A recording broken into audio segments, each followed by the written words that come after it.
It's raining heavily outside. I'm sitting here, wrapped in a warm blanket beside the fireplace, watching the flames. The warmth feels comforting, almost like a quiet hug. If I step away for just a few minutes, the cold rushes in. But I have the privilege of returning back to the warmth, to the safety, to the simple things I often take for granted. Gratitude washes over me, a roof over my head, a fireplace to warm my hands, the quiet presence of my loved ones nearby. These things seem small, yet they are everything. I think of my family back home in Gaza, where the winter cold doesn't come with the luxury of warmth, where rain is not a soothing backdrop to a peaceful, calm evening, but a cruel reminder of a roof that cannot keep it out, where staying warm is not a matter of turning on the fireplace, but a matter of survival. And yet, today's topic isn't about suffering. This is a gentle reminder that the things we take for granted, the warmth, the stillness, the ability to pause and reflect, are privileges. But how often do we even notice them? Our minds are rarely still enough to appreciate life's simplest gift. We're constantly bombarded. Notifications, updates, never-ending content, endless scrolling. It's like inviting 1,000 voices into your head the moment you wake up. I once heard Jay say that checking your phone first thing in the morning is like letting 1,000 people into your bedroom. And I think that's right. For months, I had what I thought was a valid reason to stay glued to my phone. I needed to stay informed. The world was ongoing. My heart was constantly pulled into 100 different directions.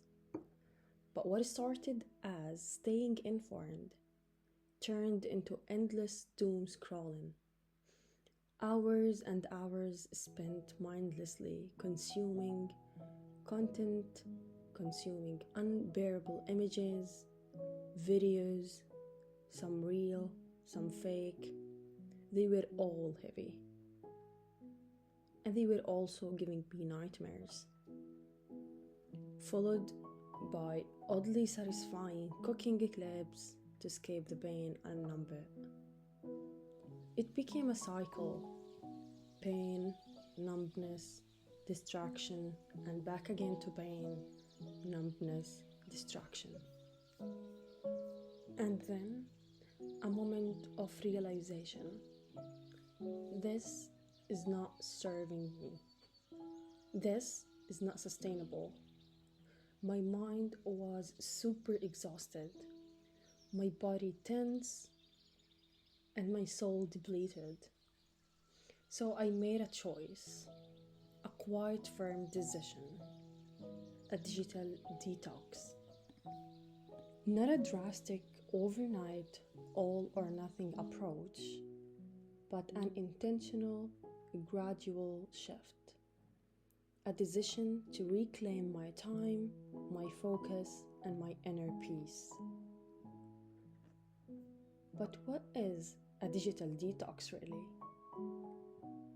It's not about abandoning technology altogether. It's about resetting our relationship with it.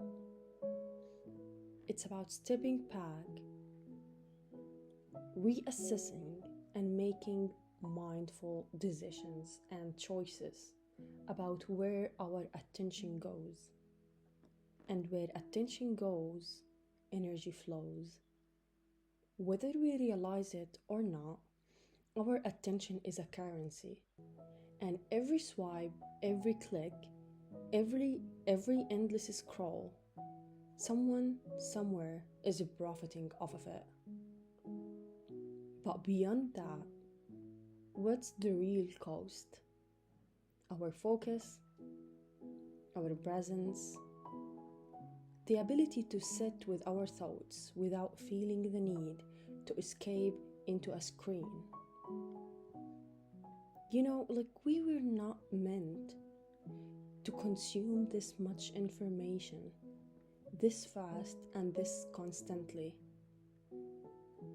And yet, we do it until we feel drained, overstimulated, and oddly disconnected from ourselves and the world around us. This is why a digital detox isn't just helpful, it's a necessary. So, where do we start? I want you please to take a moment to check in with yourself and ask how much time you are really spending on your phone. Not the time you think you spend, but the actual numbers. Most phones track screen time, and if you've never checked it before, the results might be surprising. Don't use this as a reason to judge yourself. Use it as awareness and as a gentle wake-up call. Second of all, turn off non-essential notifications. Because not every email, every social media update, and every breaking news alert needs to demand your attention the moment it arrives. The more control you give your phone over your focus, the less and less you have for yourself. So claim it back. Set app limits and boundaries. If certain apps consume more of your time than you would like it to be, set limits. Even a small restriction, like 30 minutes a day, only 1 hour a day on social media, whatever works for you. This can help break the cycle of mindless scrolling. And if you still find yourself reaching for your phone out of habit, try, for example, placing it out of sight. You would be amazed how often we pick it up without even thinking. Create tech-free mornings and nights. The way we start and end our day matters. Try making the first and the last hour of your day a screen-free zone. No social media, no news, no emails. Just time to ease in and out of a very long day. But this time you do it with intention.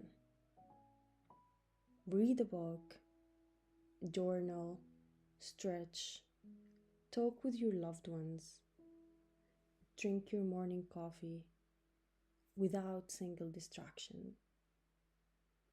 Let your mind wake up naturally instead of being pulled into a digital whirlwind before you even take a breath. Protect your attention span. Our brains are becoming wired for quick dopamine hits. 15-second video, endless reels, bite-sized content. This kind of content keeps us hooked but leaves us empty. The more we consume this way, the harder and harder it becomes to focus on anything longer than a few minutes. But attention is like a muscle. It can be trained. And this is something I work on on myself personally. So instead of falling into the trap of endless short content, try investing your attention in something longer.